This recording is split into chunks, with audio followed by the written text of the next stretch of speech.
నమస్తే, welcome to our channel. 5 కోట్ల ఆంధ్ర ప్రజల కల సాకారం కాబోతున్న రోజు అని చెప్పుకోవచ్చు. అదే ఆంధ్రప్రదేశ్ రాజధానిగా అమరావతికి చట్టబద్ధత కల్పిస్తూ ఈ రోజు స్పెషల్ గా అసెంబ్లీని నిర్వహిస్తున్నారు. మరి దీనికి వైసీపీ ఏ విధంగా అడ్డుకోబోతుంది, దానికి కూడా ప్రణాళికలు రచిస్తున్నారు అని చెప్పి కొందరు విశ్లేషణలు చేస్తున్నారు. మరి ఇది నిజమేనా, ఎలా చూడాలి? మరి ఏదైనా ఆంధ్రప్రదేశ్కి ఏకైక రాజధానిగా అమరావతి నిలుస్తుందని కూటమి నేతలు చెప్తున్నారు. మొత్తానికి ఏం జరగబోతుంది తెలుసుకునే ప్రయత్నం చేద్దాం. దీన్ని విశ్లేషించడానికి మనతో పాటు ఉన్నారు ఏపీ కమ్మ కార్పొరేషన్ డైరెక్టర్ అరిసిమెల్లి శ్రీనివాస్ గారు.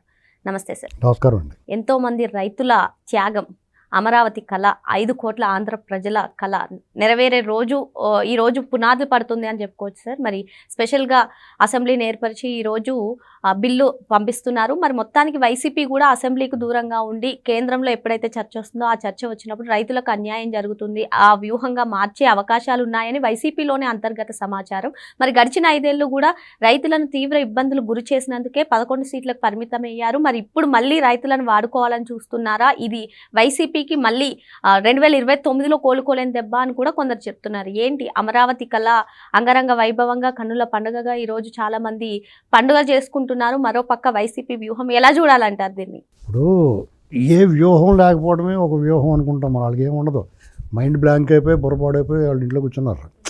కాబట్టి మనం ఏం చేస్తామంటే పాము వచ్చి వెళ్ళిపోయినా కానీ ఇక్కడే తిరుగుతుంది అనుకుంటాం కదా, అలాగా వాళ్ళ గురించి ఆలోచిస్తున్నారు అందరూ. కానీ జగన్మోహన్ రెడ్డి విషయం పక్కన పెడితే అమరావతి ఆంధ్రుల రాజధాని అనేటువంటిది మనం గర్వించదగ్గ అంశం. దానికి చారిత్రక నేపథ్యం కూడా ఉంది. ఇక్కడ అమరావతి మళ్ళీ రాష్ట్ర విభజన అనంతరం, దానికన్నా ముందు 1000 సంవత్సరాల క్రితమే అమరావతి ప్రాంతాన్ని రాజధానిగా చేసుకుని ఈ భారత ఉపఖండాన్ని పరిపాలించిన చరిత్ర ఉంది. మీకు నదీ పరివాహక ప్రాంతం, కళలో, సిరి సంపదలో, వ్యవసాయం, పంటలో, పాడి అన్నీ విరివిగా సమృద్ధిగా ఉండేవి. విద్యా విజ్ఞానం వైద్యంలో కూడా వాళ్ళు అడుగు ముందుకేసి ఉన్నారు. ఇక్కడ జరిగిన ఉత్పత్తులన్నీ కూడా కాలువల ద్వారా బందరు రేవు నుంచి ఎగుమతులు చేసేవారు, అవసరమైన దిగుమతి చేసుకునేవారు. అంటే ఈ ప్రపంచంతో ఎప్పుడో వాణిజ్యం నేర్పిన చరిత్ర 1000 సంవత్సరాల క్రితం. మీకు దాదాపు 1600 చిల్లరలు, అంటే దాదాపు 800-900 ఏళ్ల క్రితం రాణి రుద్రమ్మదేవి మల్కాపురం అనే చోట ఒక ప్రజా వైద్యశాల నెలకొల్పింది. అది మందడం గ్రామంగా పిలువబడుతుంది. అక్కడ ఒక శాసనం ఉంది. రాణి రుద్రమ్మదేవి నెలకొల్పిన శాసనంలో అక్కడ ప్రజా వైద్యశాల ఉండేది అనేటువంటిది అక్కడ నేను చెప్తాను వినండి.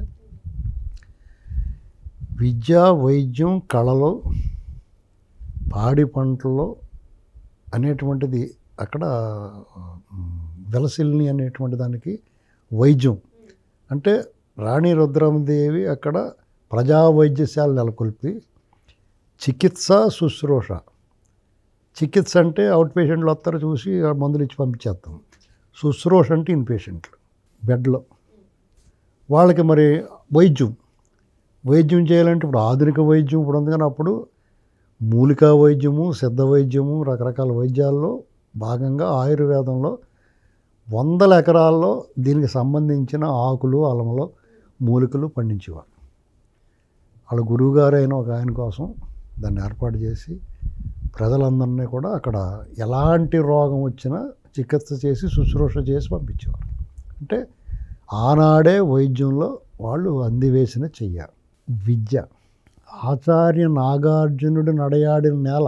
అంటే అక్కడ ఈ ప్రపంచంలోనే పేరెన్నిక కన్నా విశ్వవిద్యాలయం ఉండేది అక్కడ. అంటే విద్యలో కూడా మేటి, కళలో, సంగీతము, నాట్యముల్లో వాళ్ళు చాలా పేరు పొందారు. విదేశీ నుంచి వచ్చిన వాళ్ళు కానీ వీళ్ళు విదేశాలకు అప్పట్లోనే వెళ్ళి ప్రదర్శన చేసేవారు. ఒక రకంగా చెప్పాలంటే నదీ పరివాహక ప్రాంతం నాగరికత వస్తుంది, నాగరికత ద్వారా అభివృద్ధి చెందుతారు, ప్రపంచానికి కూడా నాగరికత నేర్పింది. ఆ క్షేత్రం నాటిది అమరలింగేశ్వరుడు స్వామి వెలిసిన నేల, స్వయంభూ. ఇన్ని విశిష్టతలు ఉన్నాయి. ఇంత చరిత్ర, ఆ చరిత్ర ఆనవాళ్ళు లండన్ మ్యూజియంలో భద్రపరిచి ఉన్నాయి. ఇది చరిత్ర చెప్పిన సత్యం. దీంట్లో అక్కడే మళ్ళీ రాజధానిగా, ఆంధ్రుల రాజధానిగా రావడం అనేటువంటిది యాదృచ్ఛికమో విధి లిఖితము అనేటువంటిది మనం ఆలోచించుకోవాలి. అక్కడ చంద్రబాబు నాయుడు గారి చేతుల మీదుగా ఆయన మానస పుత్రికగా అమరావతిని ఆయన అనుకుని అక్కడ రైతులను రిక్వెస్ట్ చేస్తే వాళ్ళందరూ కూడా భూములు ఇచ్చారు. అసలు చూడండి, ఎక్కడ ఆటంకం లేకుండా ఒక్క మాటతో ఒక్క పిలుపుతో ఇచ్చేశారు. 33,000 ఎకరాలు 29,000 మంది రైతులు ఇచ్చిన తర్వాత ఏ యాగానికైనా యజ్ఞానికైనా ఏ కార్యక్రమానికైనా అనేక ఆటంకాలు ఎదురవుతాయి, అవరోధాలు ఎదురవుతాయి, అడ్డంకులు ఉంటాయి, నీచ నికృష్టులు ఉంటారు.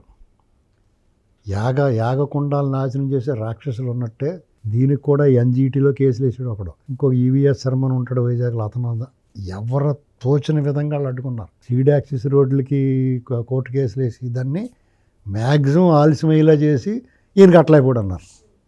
అంటే అడ్డుకునేది వాళ్ళే, అవరోధాలు కల్పించేది వాళ్ళే, దీని మీద విష ప్రచారం చేసేది వాళ్ళే మళ్ళీ బేక్ అట్లయిపోయారంటారు. ఎవరిది రాజధాని, ఎవరి కోసం రాజధాని అన్నారు. కులాన్ని ఆపాదించారు. కులాన్ని ఆపాదించడం అంటే ఎంత అవివేకం అంటే 3 రిజర్వ్డ్ కాన్స్టిట్యున్సీల మధ్య ఉన్న రాజధాని అది. అంటే దళిత జనాభా ఎక్కువ ఉంటేనే రిజర్వ్డ్ కాన్స్టిట్యున్సీలు ఉంటాయి. సకల జనులు అన్ని కులాల మతాలు ఉన్న ప్రాంతం అది. అయినా సరే వాళ్ళు అమరావతిని భ్రమరావతిని ప్రచారం చేసాడు ఒక నీచ నికృష్టుడైన ఒక ఉన్మాది. భావచౌర్యం భావదారిద్ర్యం ఉన్న వామపక్ష భావజాలం ఉన్న ఒక ఉన్మాది. పేరుకు వామపక్ష భావజాలం, దాన్ని భ్రమరావతిని నేనే అన్నానని గొప్పగా చెప్పుకుంటాడు. అంటే ఎంత దరిద్రం ఆలోచన ఉన్నదంటే, పైగా ఆడికేం సంబంధం లేదు అందరితో. ఒక్క అడుగు కూడా, ఒక్క క్షణం కూడా దాని గురించి ఆలోచించాల్సిన, మాట్లాడాల్సిన అవసరం అతనికి లేదు. అంత విషయం చెందారు, పుస్తకాలు రాశారు. రైతుల్ని విక్రించారు, త్యాగాన్ని. వాళ్ళు భూములు ఇచ్చినందుకు విక్రించారు. త్యాగమా, మీరు త్యాగం చేసినట్టే అని విక్రించాడు ఒకడు. 2 సార్లు ఎంపీ చేశాడు రాజమండ్రి నుంచి ఉండవల్లి అరుణ్ కుమార్. వాళ్ళు మనిషి జన్మ ఎత్తారా, ఏ జన్మ ఎత్తారు అనేటువంటి వాళ్ళు అద్దంలో చూసుకుని మాట్లాడుకోవాలి. ఇలాంటి ఆటంకాలన్నీ దాటుకుని నిర్మాణ కార్యక్రమాలు ఊపొందుకునే టైంలో ప్రభుత్వం మారింది. ప్రజలు చేసిన ఒక పొరపాటు, ఆ పొరపాటు సహజం. నమ్మి మోసపోతూ ఉంటారు. మాయ గారెడలు చూడండి, మీరు బ్యాంక్ వెళ్ళి డబ్బులు మార్చుకుని వస్తారు, టపాలు 200 కాగితాలు కింద పడేసి ఏమన్నా మీ డబ్బులు పడిపోయి అంటారు. నువ్వు సూట్ కేసు వదిలేసి డబ్బులు తీసుకుంటావు, సూట్ కేసు ఎట్టు పారిపోతాడు.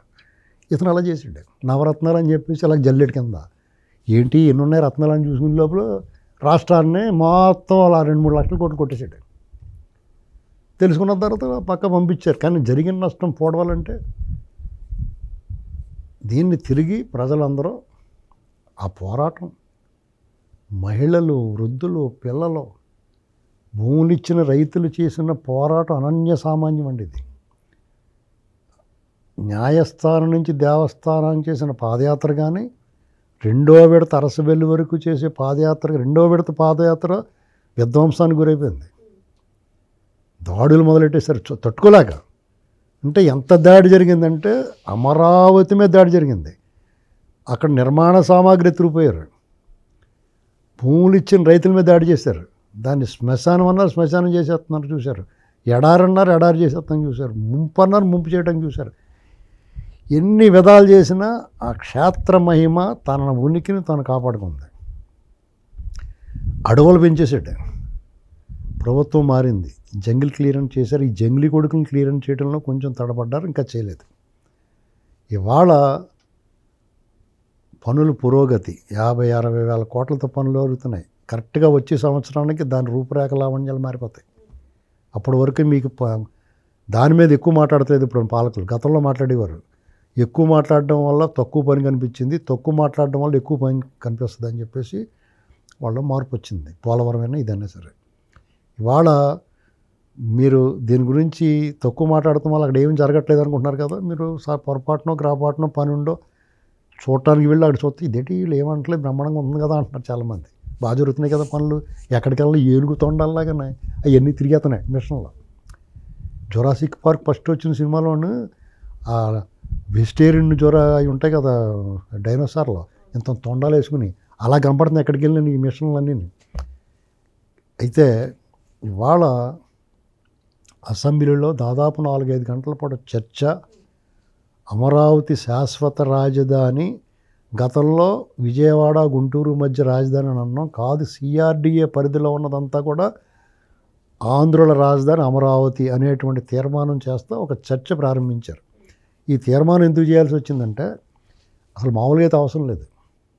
ఎందుకంటే జగన్మోహన్ రెడ్డి 3 రాజధానుల నాటి ముదనష్టపు ఆలోచన చేసి ఆ బిల్లు అసెంబ్లీలో పాస్ చేసుకెళ్తే కౌన్సిల్లో దాన్ని ఫిడేల్మని కొట్టి పంపించారు, సెలెక్ట్ కమిటీకి పంపించారు. తర్వాత కోర్టు కూడా అభిశంసన ఏంటిది గోలంటే వాళ్ళు వెనక్కి తీసుకున్నాడు. అంటే అమరావతి రాజధాని అనేటువంటి హైకోర్టు దాన్ని ఖాయం చేసింది. దాని మీద ఇతను సుప్రీంకోర్టుకి వెళ్ళి వెనక్కి వచ్చి తీసేసుకున్నాడు బిల్లు. అంటే ఆల్రెడీ కోర్టు ఇదే రాజధాని అని చెప్పేసింది హైకోర్టు. కాబట్టి దాని మీద పెద్ద వర్రీ ఉండాలి. అయినా సరే పోక్రీ సినిమాలో లాస్ట్లో క్లైమాక్స్ ఉంటుంది. ఈ ప్రకాష్ రాజ్ వెళ్ళి నాజర్ని కూర్చోబెట్టి మాట్లాడుతూ ఉంటాడు. మాట్లాడితే ఏంటి ఎక్కడున్నాడు మీ ఊడు అని అడుగుతాడు. అడిగితే ఉన్నాడో అండర్ కవర్లో పనిచేస్తున్నాడో, నీలాంటి తల్లి పాలు తాగి రొమ్ము గుద్దే ఒక పోరంబోకు నా కొడుకు ఎవడన్నా వచ్చి నిన్ను ఏదన్నా చేస్తాడు నాన్న, అందుకు నేను నీ దగ్గర ఉండట్లేదు అని చెప్పేసి వాడు అండర్ కవర్ ఆపరేషన్ చేస్తున్నాడు అని చెప్తాడు. అలాగా చంద్రబాబు నాయుడు గారు కానీ కూటమి ప్రభుత్వం కానీ మళ్ళీ ఎవడన్నా ఈ జగన్మోహన్ రెడ్డి లాంటి వాడు వచ్చి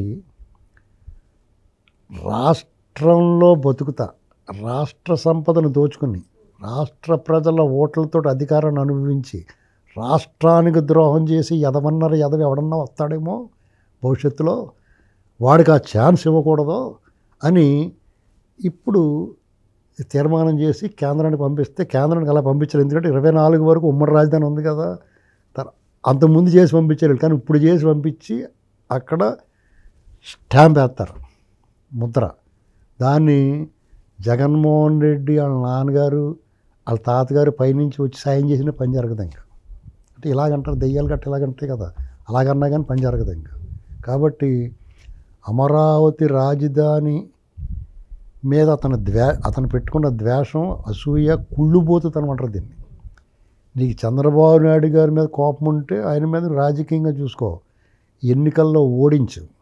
అంతేగాని అమరావతి ప్రజల రాజధాని, అది ఆ ప్రజల రాజధాని మీద నువ్వు కక్ష సాధించి నువ్వేం సాధించావు? మొదట్లో నీలాగా ఆలోచించారు కొంతమంది.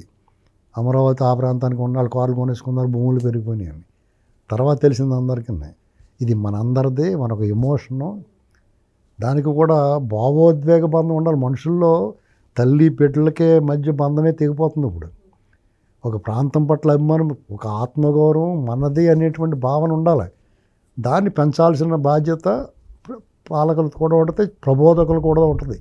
చెప్పాలి ఎప్పుడు ఇది మనదరా బాబు, మన ఇంటికి మనం అగ్గెట్టుకోకూడదని. జగన్మోహన్ రెడ్డి ఆఖరికి చివరికి వైజాగ్ అన్నాడు. మళ్ళీ అతను వైజాగ్ రాజధాని అతని కోసం ఇల్లు కట్టుకున్నాడు, పెద్ద ప్యాలెస్. వీళ్ళు మొత్తం వైజాగ్ కళింగాంధ్ర మొత్తాన్ని స్వర్గధామం చేస్తున్నారు వీళ్ళు. మీకు అక్కడ అతనికి ఛాన్స్ లేదండి ఇంకా ఎక్కడా కూడా. అతను ఏలెట్టనెత్తి కాలెడతాడు, అంచేత సూది కూడా పెట్టనివ్వకుండా చేస్తున్నారు వీళ్ళు. అంటే సార్ ఇప్పుడు లోకేష్ గారు కూడా ఒక ఇంట్రెస్టింగ్ ట్వీట్ చేశారు. మా ప్రభుత్వం స్టాండ్ అమరావతి రాజధాని, మేము రాష్ట్రం మొత్తాన్ని అభివృద్ధి చేస్తాం, అసలు మీ స్టాండ్ ఏంటో చెప్పండి అని వైసీపీకి స్ట్రైట్ క్వశ్చన్ వేశారు. మరోపక్క చూసుకున్నట్లయితే ఎప్పుడు కూడా అమరావతి పైన డబుల్ టంగ్ యూజ్ చేస్తారు. మేము కాదనట్లేదు అంటారు, కుట్రలు చేస్తూ ఉంటారు. అసలు ఆంధ్రప్రదేశ్ రాజధాని పైన వైసీపీ స్టాండ్ ఏంటంటారు? మీకు వైసీపీ స్టాండ్ ఏంటంటే, వాళ్ళ సిలబస్ ఏంటంటే దోచుకో, దాచుకో, పెత్తనం తెచ్చుకో, అధికారం చలాయించు, అంతే. దానికి అతనికి సజ్జల రామకృష్ణారెడ్డి లాంటి ముఖం అసలు నమ్మదగిన ముఖం కాదు. అతను మాట్లాడితే ఆ స్వరం కూడా చిరాకు వస్తుంది. జగన్మోహన్ రెడ్డి ఒకటి మాట్లాడతాడు, ఇతను ఒకటి మాట్లాడతాడు, మళ్ళీ అతను ఇంకోటి మాట్లాడతాడు. అంచేత అమరావతి విషయంలో వాళ్ళు ఏం చెప్పినా నమ్మనివ్వడం. ఇప్పుడు సజ్జల రామ మేము వ్యతిరేకం కాదంటాడు. మరి నువ్వు దేనికి వ్యతిరేకం?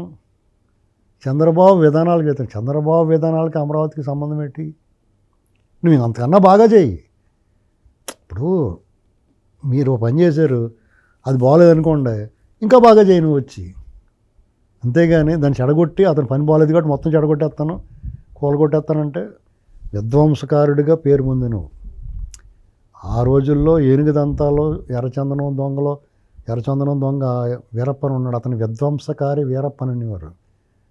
ఆ విధ్వంసకారి, ఆంధ్రకు చెందిన విధ్వంసకారి వీరప్పన్గా నువ్వు తయారయ్యావు జగన్మోహన్ రెడ్డి.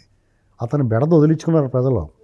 చట్టము కూడా అతను శిక్షించి అతన్ని బెడద కూడా చట్టం కూడా వదిలించాలి. ఇప్పుడు ఈ అమరావతి విషయంలో వీళ్ళు బయట మేము వ్యతిరేకం కాదన్న వాళ్ళు సభకు హాజరై ఆ తీర్మానానికి మద్దతు ఇచ్చి మేము ఇంతకన్నా బాగా చేస్తామని చెప్పు బయటకు వచ్చి, అప్పుడు మారేడరా మనిషి అనుకుంటారు. అంతేగాని నువ్వు వెంటనే ఇప్పుడు అర్జెంటుగా వచ్చేసి ఇప్పుడు పరిగెట్టుకు వెళ్ళిపోయినట్టు ఎలహంగా పారిపోతూ ఉంటాడు. అక్కడ వెళ్తేనే వస్తుందంట అతనికి, ఇంకెక్కడ వెళ్ళలేడు. అతను అక్కడ కట్టించుకున్నాడు పెద్దది, ఎక్కడ ఋషికొండలోనే అలాంటిది కట్టించుకుని ఉంటాడు అక్కడ. అంచేత అక్కడికి పరిగెట్టేస్తాడు ఎప్పుడు ఇక్కడ ఉండడం. చూడండి టపాలమని పారిపోతాడు అక్కడికి. కాబట్టి అతని గురించి ఎంత వెక్కిరించినా ఎగతాళిగా మాట్లాడినా వాళ్ళ దున్నపోతుమే వాహన కూర్చున్నట్టు ఉంటుంది వాళ్ళకి. అమరావతి విషయంలో జగన్మోహన్ రెడ్డి కథ ముగిసినట్టే. ఇప్పుడు వాళ్ళు పైపులు తగలెడతాలు అవి చేసాడు. ఒకడేమో అది విద్వేషమో ఉద్దేశపూర్వకమో యజమానుల మీద కోపమో అనేటువంటి రకరకాల మాటలు వినపడుతున్నాయి. కానీ ఖచ్చితంగా కుట్రే. ఈ ప్రభుత్వం ఏం చేయాలంటే అమరావతిలో ఆ ప్రాంతంలో నిర్మాణ సామాగ్రి దొంగిలించిన దాని మీద ఏమీ చర్యలు తీసుకోలేదు. 2 ఏళ్ళు అయిపోతుంది. వాళ్ళ మీద ఆ చర్యలు తీసుకొని కఠినంగా వ్యవహరిస్తే అక్కడ చిన్న గుళకరాయి ముట్టుకోవాలన్నా ఆలోచిస్తారు. ఆ పని ఇప్పటికన్నా చేస్తారని ఆలోచిస్తాను, విజ్ఞప్తి చేస్తాను. ఏమైనా అమరావతి అనేటువంటిది చంద్రబాబు నాయుడు గారి సంకల్పం, జగన్మోహన్ రెడ్డి విధ్వంసం, కూటమి ప్రభుత్వం పునర్నిర్మాణం, అది శాశ్వత రాజధానిగా నిలవబోతుంది. ఖచ్చితంగా చంద్రబాబు నాయుడు గారు 2047 నాడు చెప్తున్నారు ఏదో, నేను అనుకోవడం 4-5 ఏళ్లలోనే అమరావతి తాలూకా వైభవాన్ని మనం చూస్తాం. మరో అంశంతో మళ్ళీ కలుద్దాం. Thank you sir.